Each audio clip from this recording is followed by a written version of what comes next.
So, yeah. And now you finally get to talk. I get to welcome poor James. Okay. Thank you very much. Right. I'll take your trail leaflet with me. Thank you, Hilary. Okay. Right. First off, I hope you can all hear me from at the back. I'll try and keep the voice up as much as possible. If we could have questions at the end, because got quite a lot to cover here. It turned out to be a bigger subject than I was expecting, but so we'll press on and we'll have you finished in due course. When I started this, I thought we've got a nice little local story here. It's the Prayer Book Rebellion, which took place in 1549, and there was an uprising in the west of England that challenged the crown and was unsuccessful. But the interesting bit that brings it locally is the then owner of Bochym Manor, John Winslade, was one of the leaders. He was one of the ringleaders of this rebellion, and for his pains he was hung, drawn and quartered at Tyburn. And I thought, well, that's, you know, nice, interesting bit of history, a bit of local thing. But once you start getting into it and finding out what happened before, what happened after, and then the big question comes as to why. Why did the people, particularly on the Lizard, why did they rise up like this? And what were the other influences? Because by our standards, people probably haven't got that sort of motivation and drive, and so many of them, to rise up together against what they see as something wrong in authority. So it's something I'm going to try and keep down more to the Lizard. We'll try and go through quite quickly some of the things that were happening, well, important things that were happening out in Devon, because that was all part of it. And on the right-hand side there is what a lot of people said was the cause of the trouble. That was the prayer book in English, which was forced upon, literally forced upon, the now supposedly Protestant community, and particularly in Cornwall, that didn't go down very well. But that can't be the whole thing. That can't be the whole story. There's got to be a lot more behind it than that. I think this button here is the one I press. Okay. So what I want to do is to have a look this evening, look at Tudor times. This happened in the Tudor period. Obviously, probably the most famous Tudor was Henry VIII. So it was slightly after he died, and they'd come into the reign of Edward VI. So we'll have a little look at Tudor times and what made the world work in those days. The players, the people who were involved. And we have to look at what happened before the rebellion itself, the precursors. And then, of course, the rebellion itself, the 1549 uprising, and what happened after that, because that was also quite important and significant. In Tudor times, the social hierarchy was very different. You had, on the right-hand side there, you've got the king. Beneath him, his nobility, the dukes and the earls, the princes and the princesses, the gentry, the sirs, and the people who owned big houses, basically. The yeomanry were farmers and people who owned land but were probably working as some sort of trade on it. And then the commoners underneath that. And that was really over 90% of the population were commoners. They had nothing, really. They owed everything they had to the people above them. And the whole structure was built around land ownership. So the wealth they had came around the land they owned. The monarch obviously claimed to the whole of the country, but he gave bits to nobility.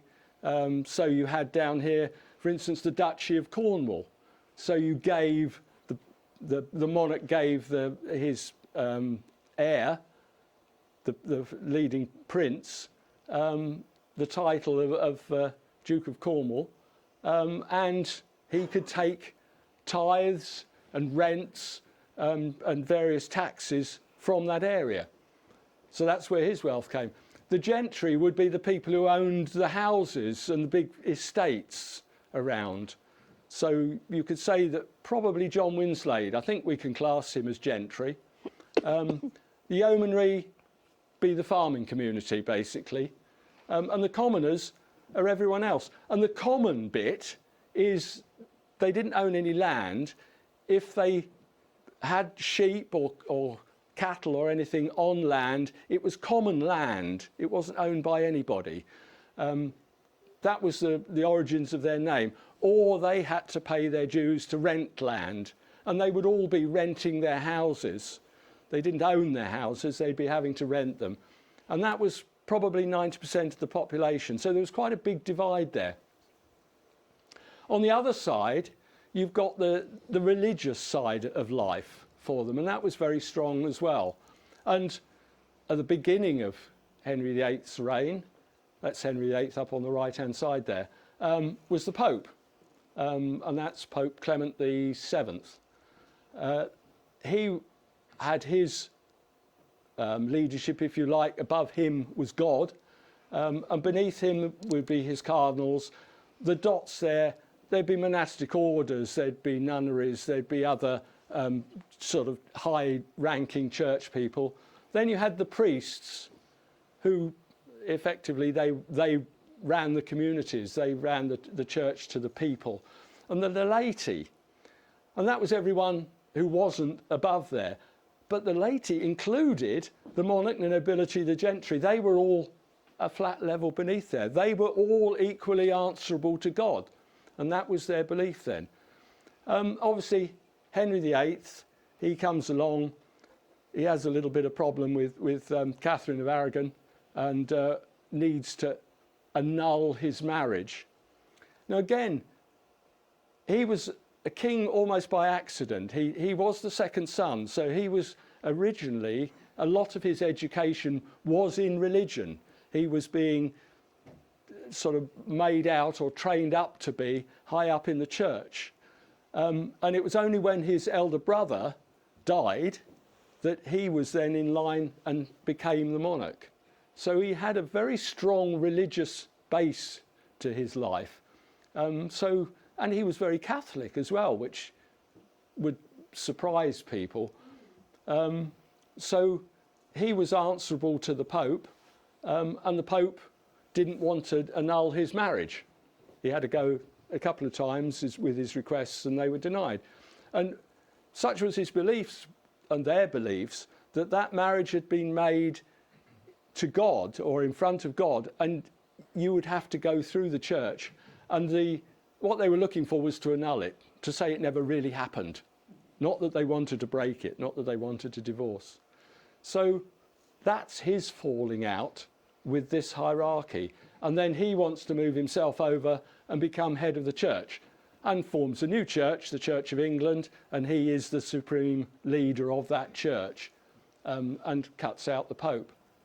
Now, originally when this Reformation came, it was very much just a Catholic church. He didn't change a lot of the actual practices within the church, but he was the leader of it. So, and there was some, back in the 1530s, 40s, there were acts where they were working out basically where the Church of England would stand, and it kept to the practices of largely of the Roman Catholic Church. So that was the sort of hierarchy. So it was built very strongly around the church, around the Catholic Church, and it was also built very strongly around land ownership.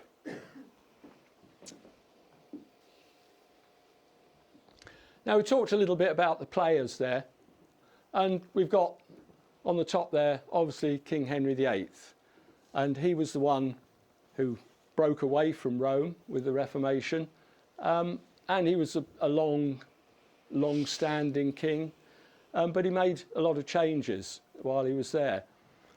He obviously had a lot of wives as well. But eventually, he managed to sire a son, and that was King Edward VI.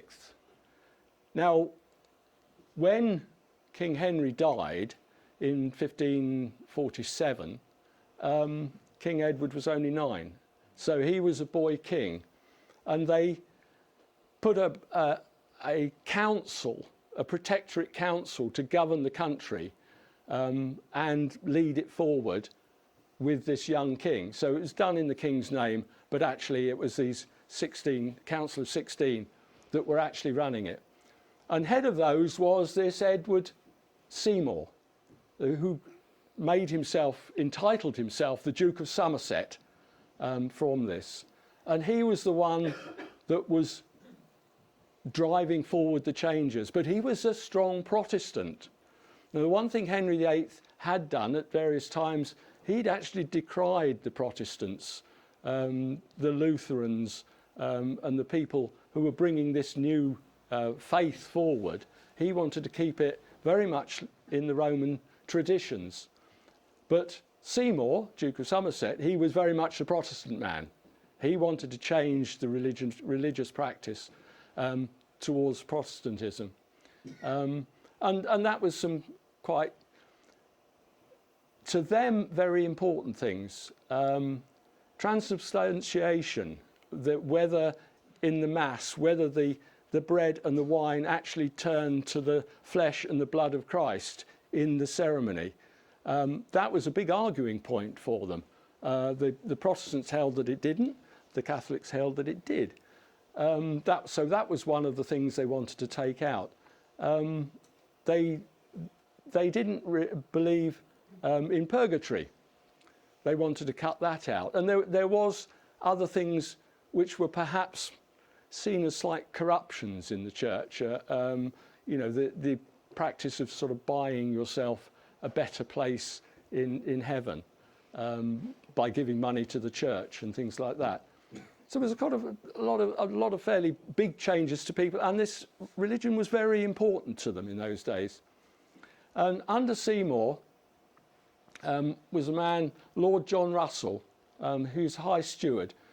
Now, when the rebellion rose up, Seymour obviously wanted to put it down, but as he was busy in London, and there were a lot plotting against him even in those days, he appointed Lord John Russell to actually run the army, to actually fight the rebellious people.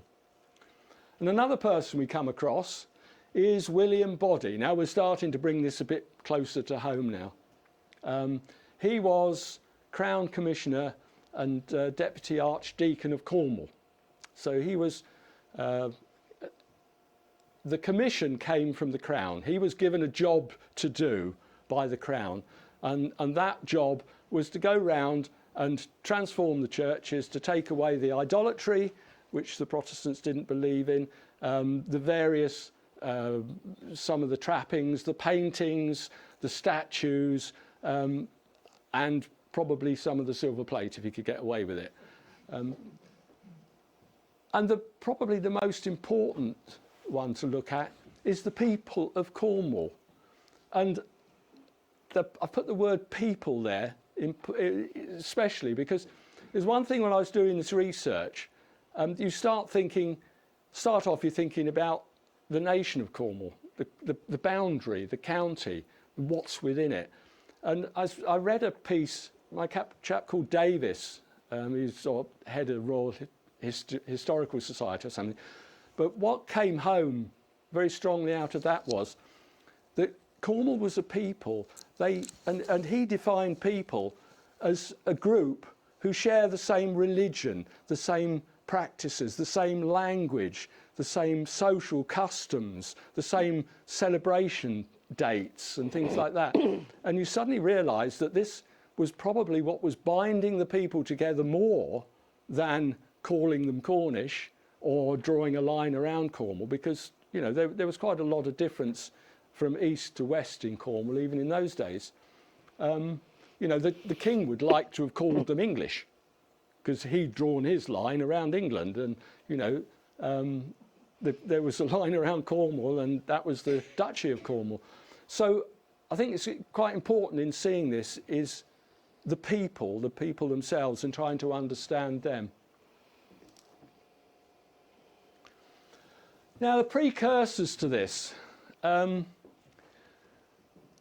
Cornish Rising of 1497, that was the Angoff Rising, started from St Kevin, and it was under the reign of Henry VII. So this is before Henry VIII.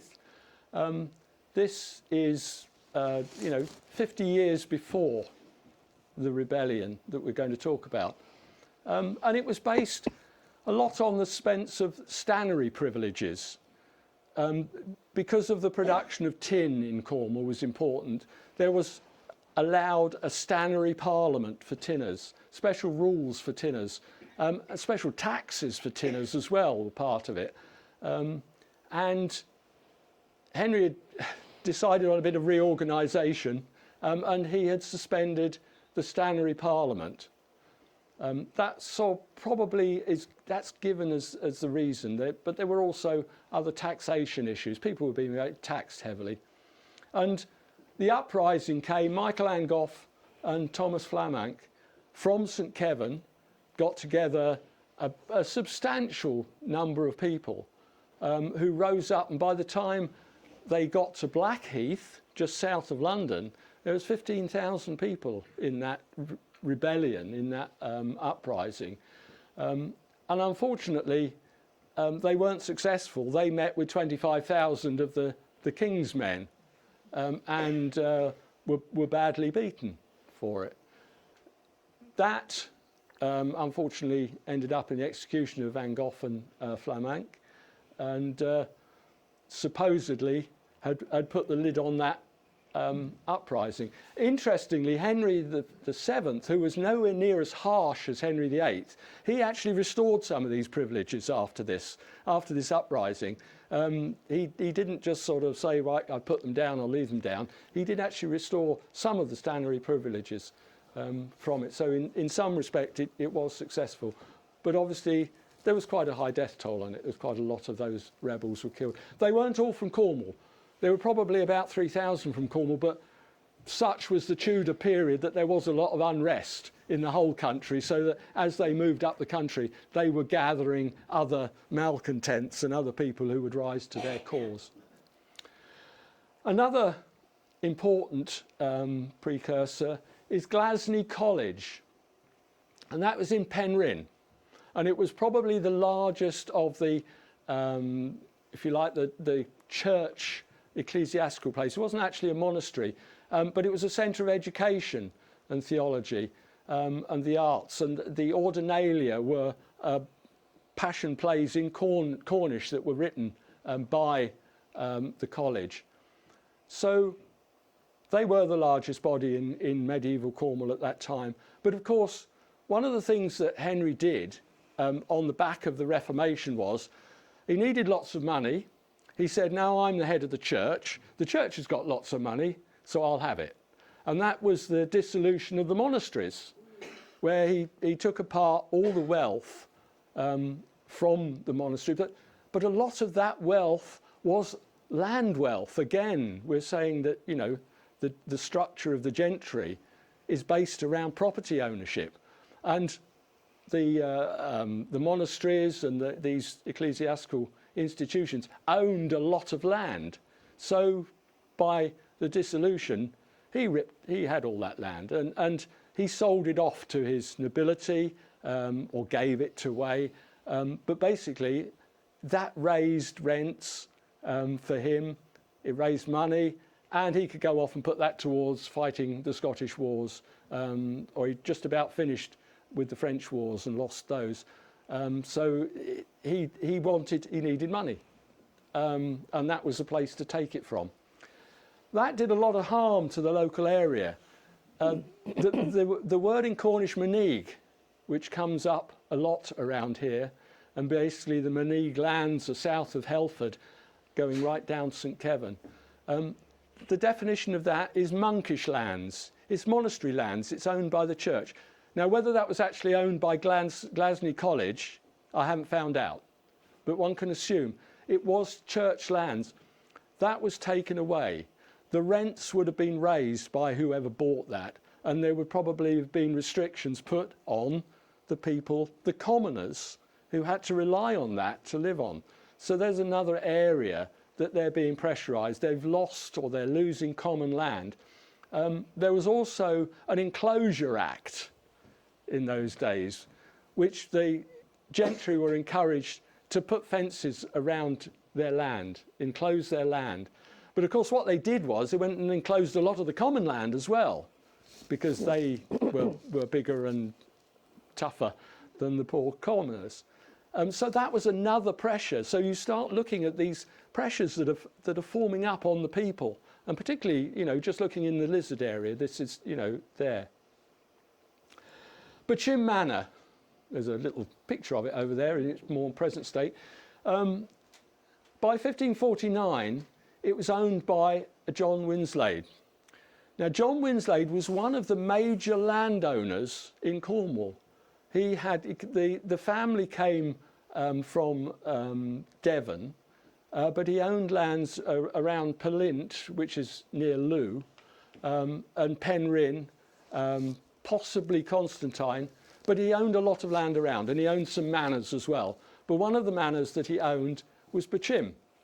Now, there's a bit of a mystery here, because not quite sure how he came to be the owner of Bochym, apart from the fact that he married a Bochym daughter.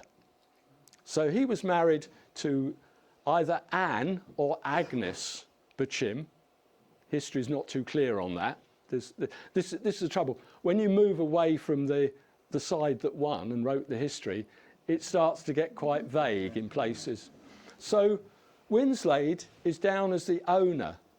Now, there were still two Bochym brothers. There was John and Robert Bochym, were still alive at the time, and they also joined the uprising with Winslade.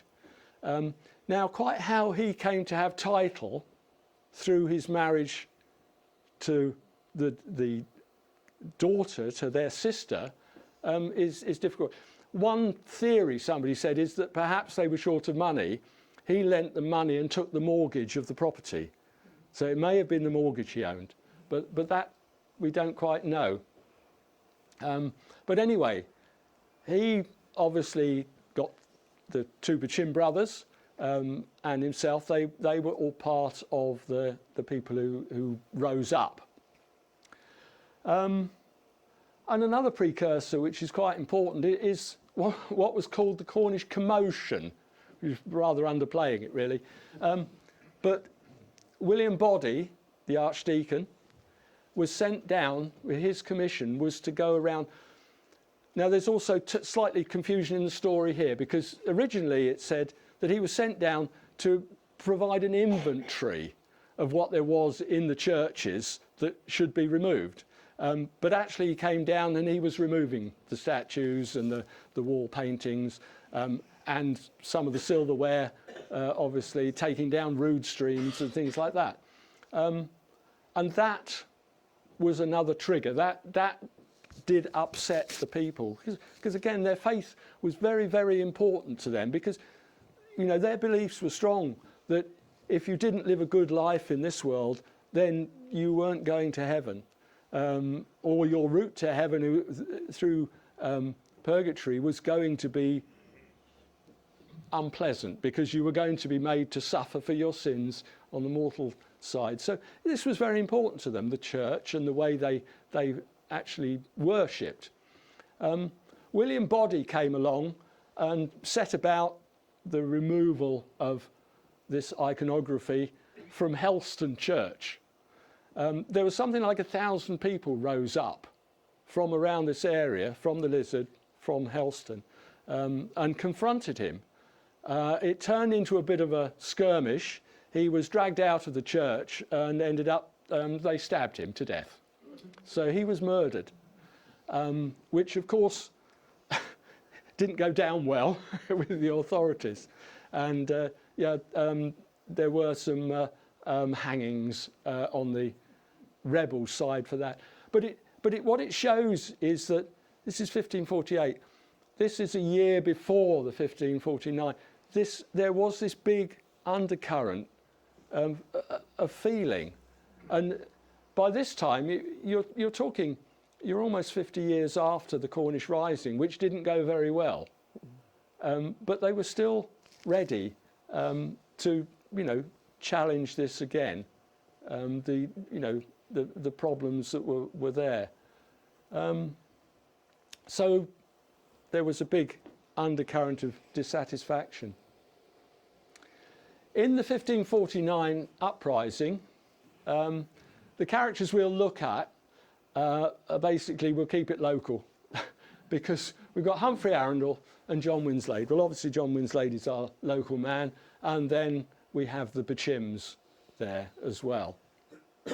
Now, Humphrey Arundel, this is where it starts getting more complicated, because you could say that this is an uprising by the peasantry, by the commoners, against authority, the people who owned the land, the people who charged them taxes. But actually, here you've got them joining with Humphrey Arundel, who is from the family, the richest family in Cornwall at the time. His uncle was a high sheriff of Cornwall. And the high sheriff was basically the king's man in Cornwall. So he was, very much as high as you could get. Humphrey, he owned big estates at Helland near Bodmin, and was again in his own right wealthy. And probably what stood them out as high up is that the family, the Arundel family, were strongly Catholic. So they were, if anything, opposed to the Reformation. So that was possibly, and that gets more interesting, because Humphrey Arundel gets involved in the uprising, gets blamed for it. His uncle manages to stay out of it.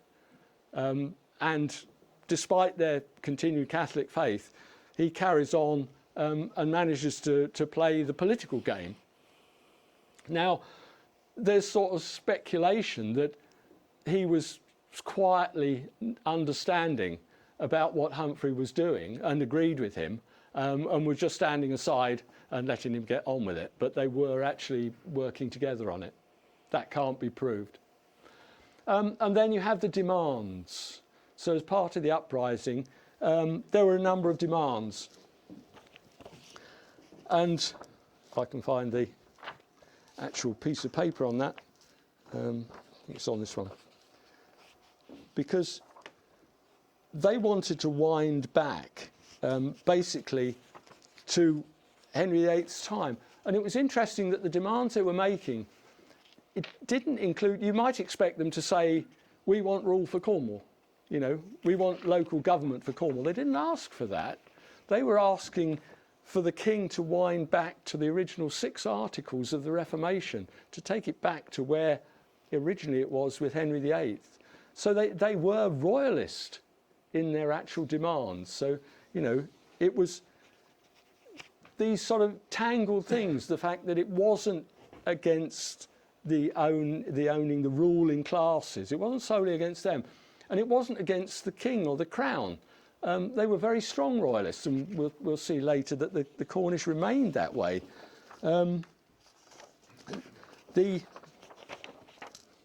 I should have ordered my pieces of paper a bit better here, shouldn't I? I've got the full list of articles there, but they're pretty heavy. Their actual thing. But they wanted the reinstatement, like we said, of the right to pray for the dead. There we go. Right. The restoration of the Latin Mass. So they didn't want the English prayer book. They didn't want their Mass. They said for a lot of the Cornish couldn't understand English. They spoke Cornish. By that time, there was a difference between, and that probably singles out the lizard. The Saxons had pushed well into Cornwall, into East Cornwall. So most of East Cornwall were English speaking, and it was mainly down here in the west. And by this time, about half of Cornwall spoke Cornish. The rest were English speaking. But they were quite happy with their mass in Latin, which they also didn't speak, but that was familiarity. They were familiar with the Latin mass. So that's why they were quite happy with that. They wanted this reinstatement of the 6 Articles of Religion, which is taking it back. Things like clerical celibacy and things were part of that. There was a rejection of this English prayer book. And then there were some other interesting ones, sacramental practices, the laity to only receive bread at communion, except at Easter time, which is sort of, again, allowing the authority of the church to reign there. And they wanted the return of images and statues and feasts and their saints' days, which were important and are. But there were some minor ones. They wanted the restoration of monastic lands. So, okay, these lands had been taken away by dissolution of monastery. But they were actually terribly reasonable about this. They said they only wanted half of them. They didn't say we want them all back. There was a lot of thought and a lot of interesting reason in this. These weren't just, rebels waving their hands and demanding everything. They wanted restrictions to the gentry in the limitations of the number of servants they had. That was about the only bit of sort of more modern Marxism that was coming into it. They were showing they still had that respect to the gentry. They didn't say no servants. They said, well, let's limit them. And obviously there was various ones, release of various political prisoners. And there was other, the Enclosure Acts and obviously the profits from church lands and things, that was all part of it. So they had got a well thought out set of demands. And what happened was that this rose up in 2 places at once, really. It rose up in Cornwall and through the Arundels, they gathered around Bodmin, and they gathered around about 3,000 people there. And it was reckoned that probably 1,000 or so of those came from Kerrier and Penwith. From the very much there was the Cornish speaking areas. And they went. Arundel had some military training. He'd been in charge of a garrison on St Michael's Mount at one point. So he did have some understanding as a military man. And he trained up some of those people at Castle Carnick, which is up in Bodmin. It's the end of the A39, actually, where it joins the A30. And they were quite well organised. For a start off, they chased some of the gentry down to St Michael's Mount. And there was a number of Godolphins and Grenvilles down there, were the family, the Protestant families. They were rounded up and taken back to Oakhampton prison. So they were quite organised on this. They confronted, they marched to Plymouth, and they were basically after gaining followers. But the gentry there all disappeared into the citadel, and they moved on, took some people with them, and ended up joining up with another group which had formed up. There was another uprising in Devon at Samford Courtenay. They'd had some mishaps. They ended up with a murder there. But they gathered a lot of Devon people together, and they were also, it was still on this, gathered around this English prayer book that they were not happy with.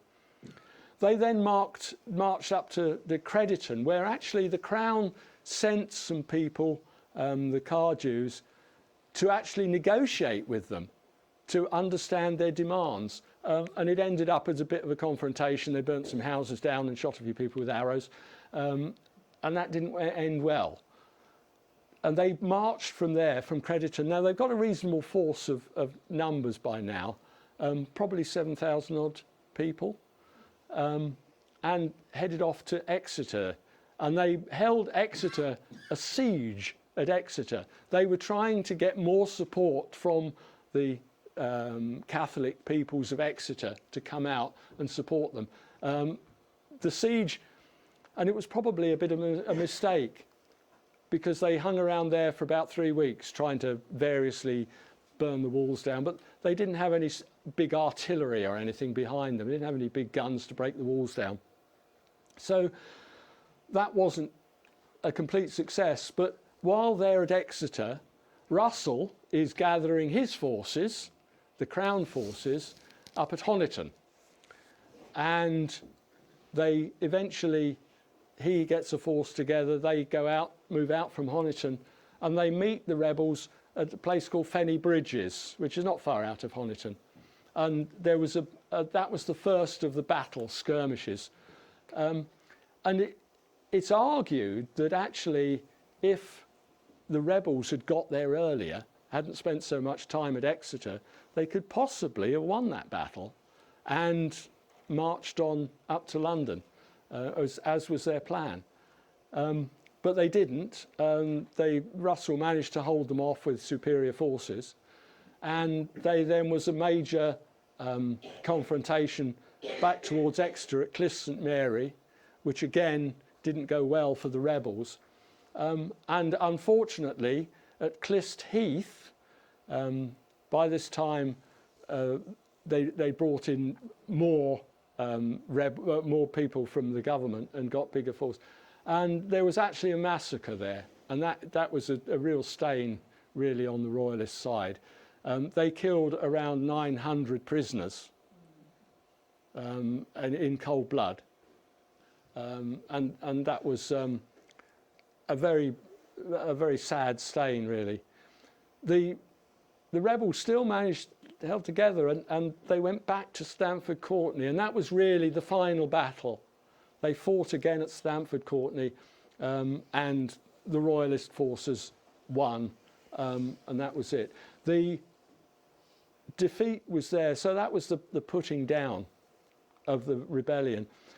Arundel, Winslade, Bury and Holmes. Bury and Holmes were from the Devon side, and our two men, Arundel and Winsdale, they were all singled out as the leaders.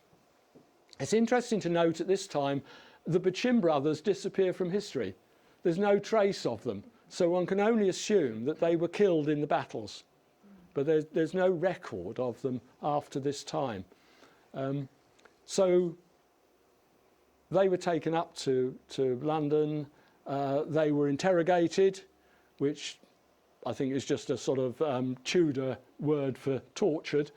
And eventually they were tried in Westminster Hall and condemned to death for high treason, and they were taken eventually back to the Tower, to Tyburn, where they were hung, drawn and quartered, which was the most hideous death that really you could put upon somebody. So that was the fate. Now, interestingly, Winslade had a son by his first wife, not Agnes Bochym, but by his first wife. And he was taken to London with them, and he was released. They sent him back. So they decided, obviously, that he wasn't probably valuable enough. He probably didn't. Probably the big problem was he didn't own anything.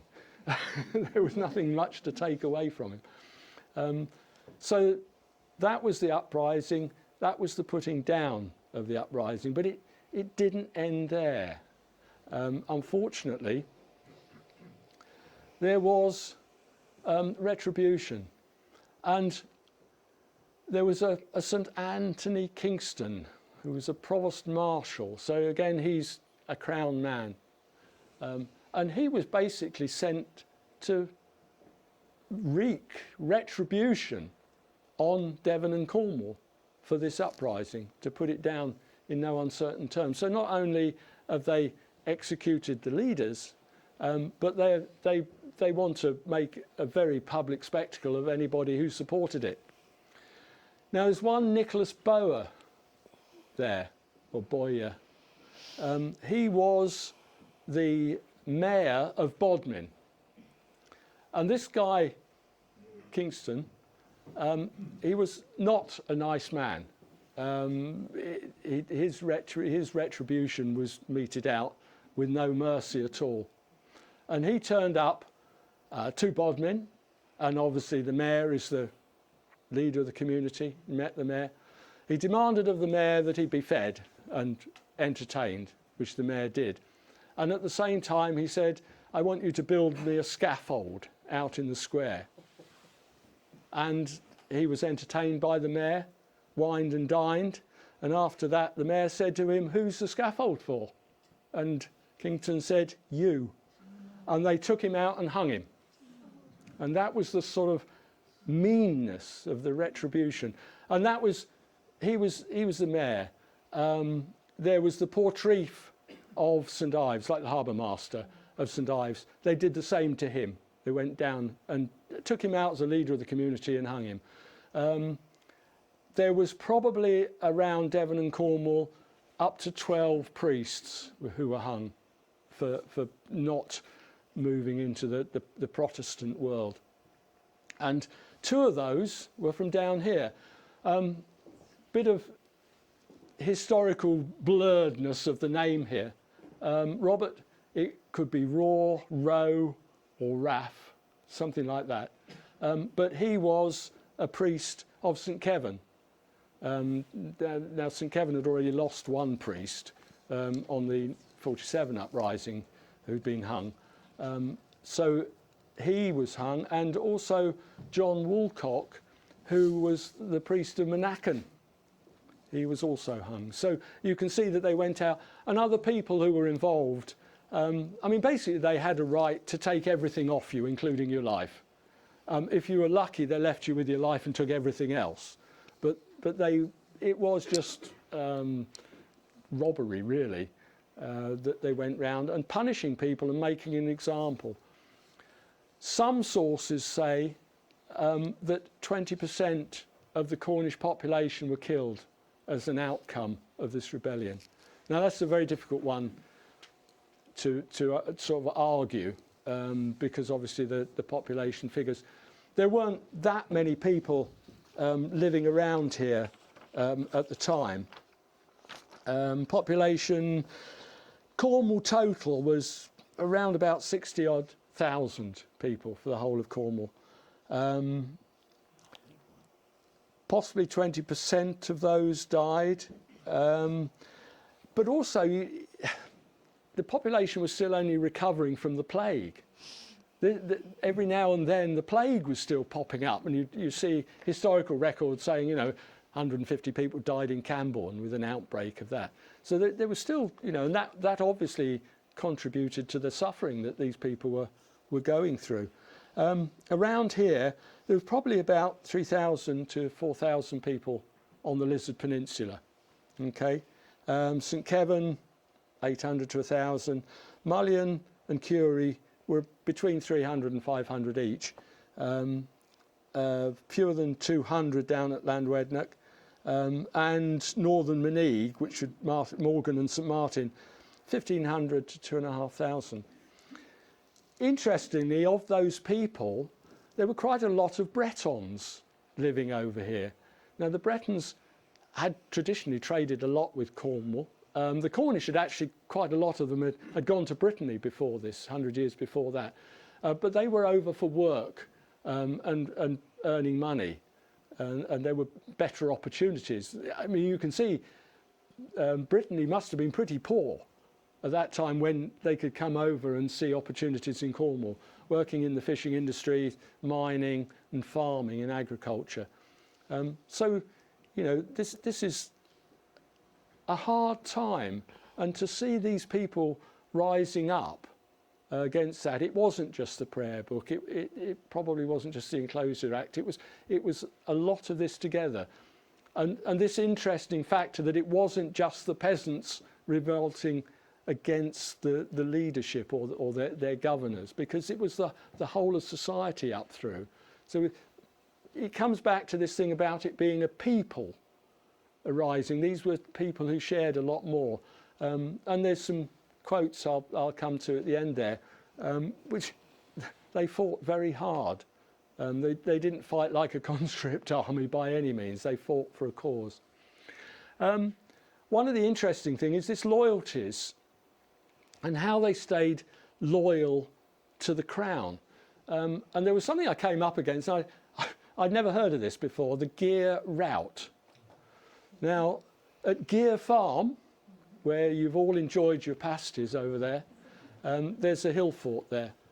Now, this is 1648. It's a long time afterwards, but it shows the strength of the Cornish and their royalist and their beliefs. There was an uprising in Penzance area against the parliamentarians, the Roundheads, basically. They'd increased taxes to build better castles, and there was an uprising. Something like 70 people were killed in that uprising by the parliamentarians, and probably 300 to 500 people total rose up. And again, that's a large percentage of the population in those days, even somewhere like Penzance. Now, the people of Mullion got to hear of that and said, you know, we'll fight for the king, even though, you know, Charles was no longer on the throne at that stage. It was, you know, parliamentarians ruling. And the thing I picked up is that 120 men from Mullion marched out to Goonhilly Downs to confront this army, the new model army of the Roundheads. And again, if you look at the figures, 120 men was an awful lot of the population. You know, when you say, you know, it was half ladies and half men and 300 people, that's almost all of them, isn't it? Anyway, they marched out to Goonhilly Downs and down to St Kevin, which is obviously had been a little bit of a hotbed over the years. And they gathered more people. They had in the end around about 340, 350 people. And they met the Roundheads at Gear Farm, or Gear Camp as it was then. And unfortunately, again, their 340 was matched to over 1,000. And it turned into a rout. A lot of them were captured. The prisoners were paraded in Penryn, as an example.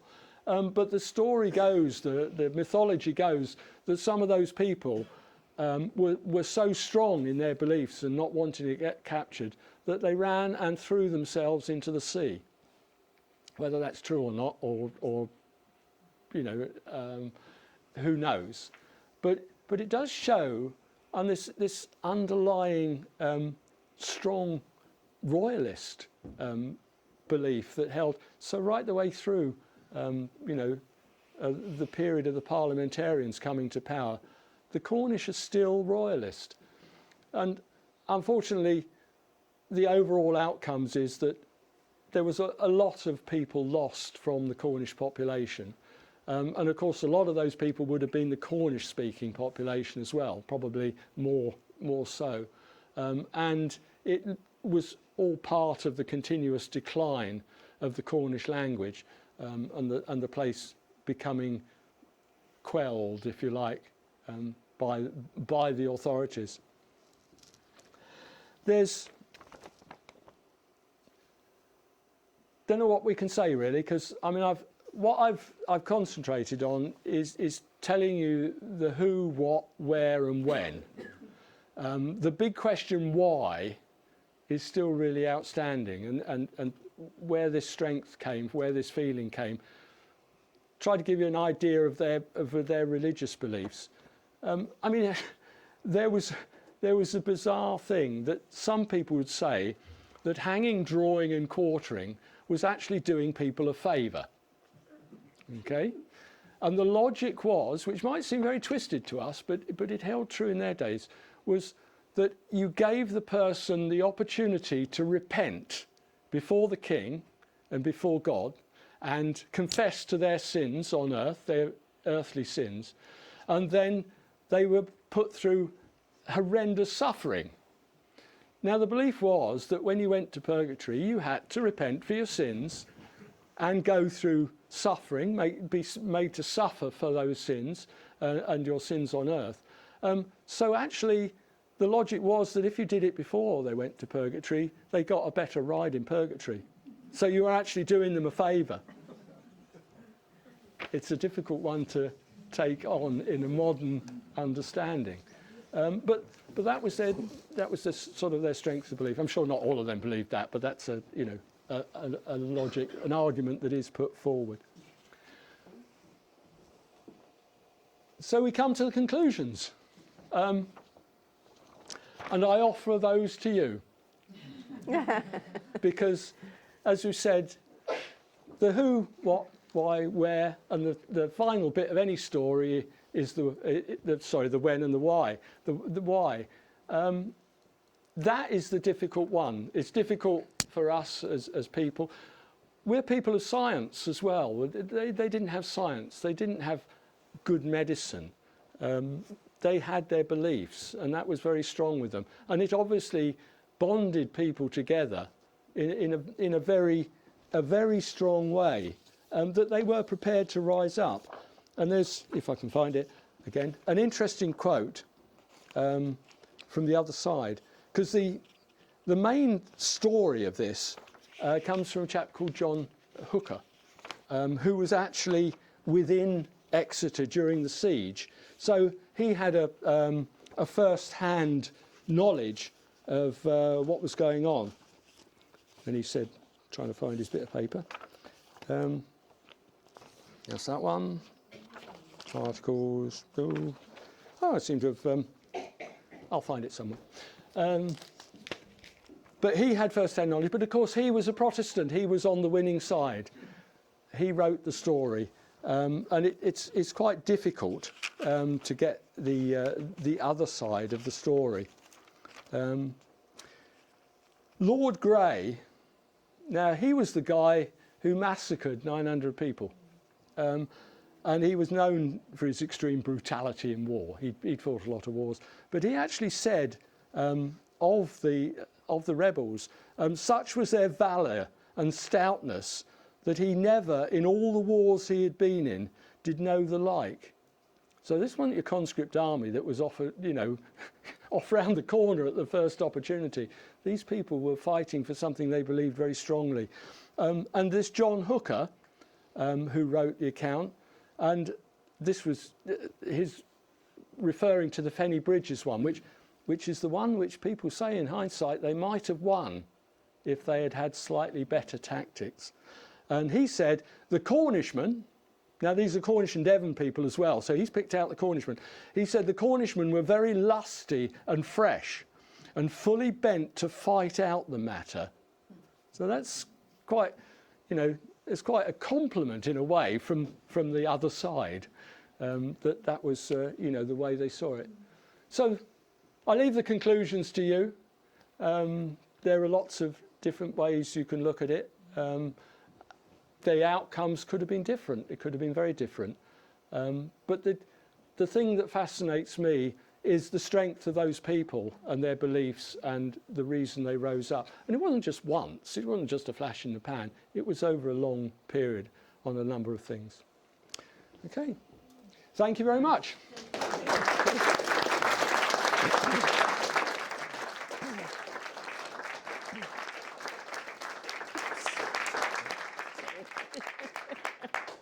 Any questions? Do you think we're due for another rebellion?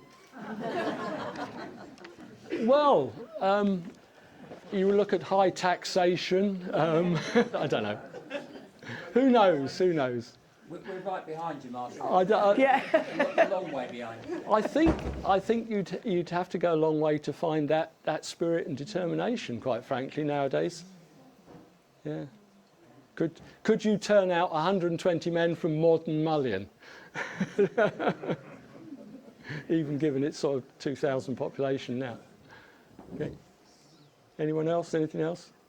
You mentioned somewhere for this Glasney College. Yeah. What happened to that? It's on its own restricted. It's a little park in the middle of Penryn now. I think the foundations allow. Well, it was part of the dissolution of the monasteries.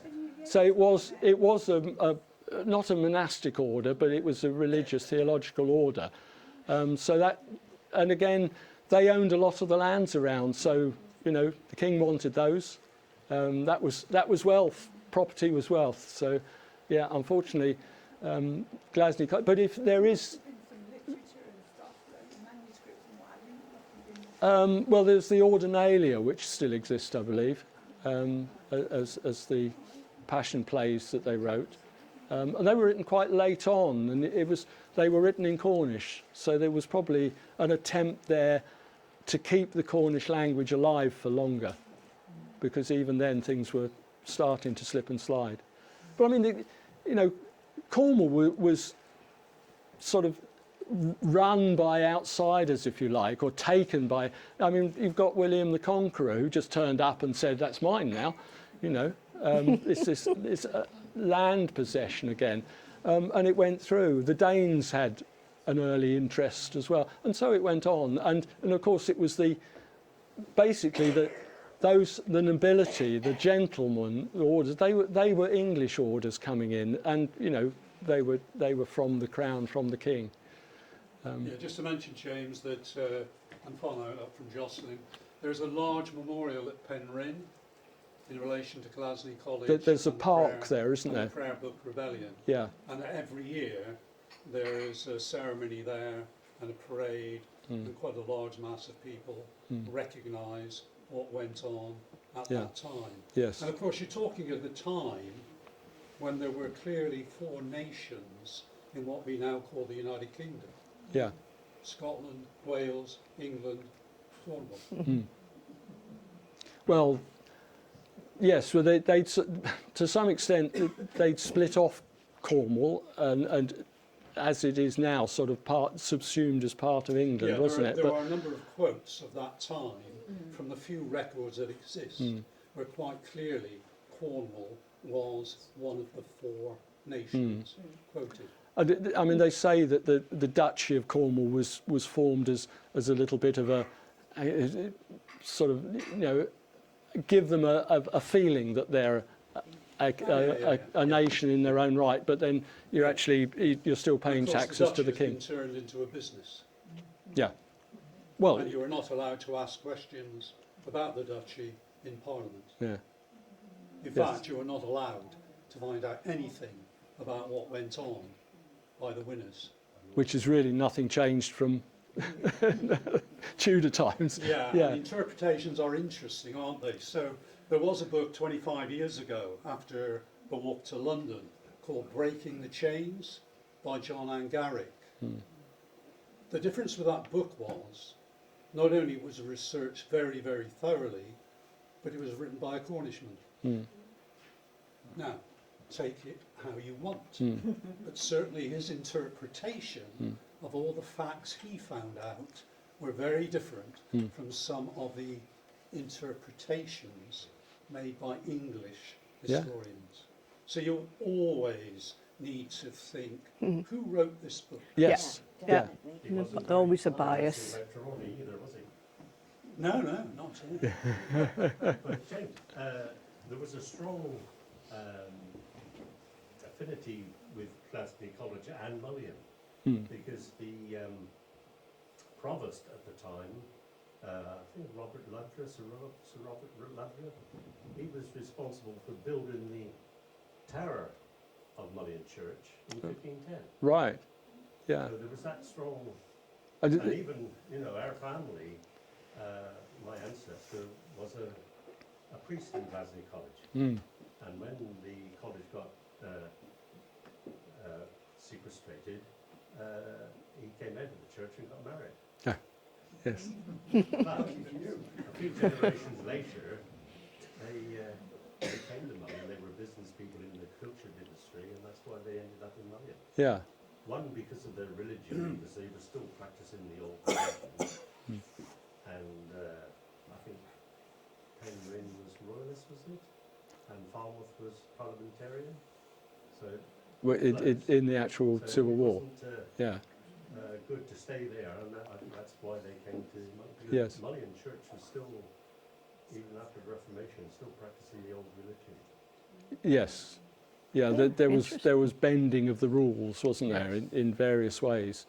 And especially by the time you got to Elizabethan times, when it was sort of, it had swung back towards, in Mary's day, back towards Catholicism, and then swung back again to Protestantism, so I'm not too sure anybody quite knew where they were at certain times, because they were changing the rules a lot. But our ancestor, who was the priest, his grandson was Peter Mundy the Traveller. I don't know if you've ever come across his book. He worked for the East India Company. Right. And that's very informative of the time as well. Yeah. Yeah. Yeah. Yes, there we go. That's it. Yeah. Yeah. Yeah. Fishermen do sometimes embellish. But I've read that. Yeah. I've read Peter Mundy's book, so I can Yes. back it up. Yeah. Yeah. But We'll have a cup of tea and talk about it. but of course, I mean, Glasgow College may well have owned a lot of the land around here. I think that's sort of lost in history as well, hasn't it? Yeah. Well, yeah, part of the Mullion was owned by the Innes estate, which they were from Penryn as well. Right. Well, they possibly took the lands of the college, Yes. maybe, Yeah. because I mean that's how it went. But Bochym was quite interesting in the way they said that Winslade was married to the Bochym sister, if you like. But again, there's this bit of history which is not quite clear nowadays. For some reason, the Bochym was in, or some people say Bochym was in his wife's name, and it wasn't sequestered by the Crown. And she then married John Trevanion, and they sold it to the Mohans. Other lines of history say that Bochym was taken by the Crown and given or sold to the Mohans. It's not, there's bits of history that say it belonged to his wife, and somehow he'd signed it over to her, and that itself doesn't fit with their sort of history of a woman owning the property and that being respected by the highest courts and the king, basically, and not taking it off her. But she was obviously quite keen to distance herself and would have nothing to do with his son by his first marriage. And he ended up a wandering minstrel. Really? He took his harp around to wandering gentlemen's minstrel, houses aye. and played for probably crusts. The other thing with Peter Mundy, the priest in Glasgow College, his brother was the last prior of Bodmin Priory. Ah, And yeah. he again came out of the church when that was sequestrated. yes, yeah. Well, it was probably, if they didn't have the Protestant beliefs, it was the only way they were going to keep their head, really. Because if they continued with their Catholic beliefs, they would come against authority, put it that way, at some point.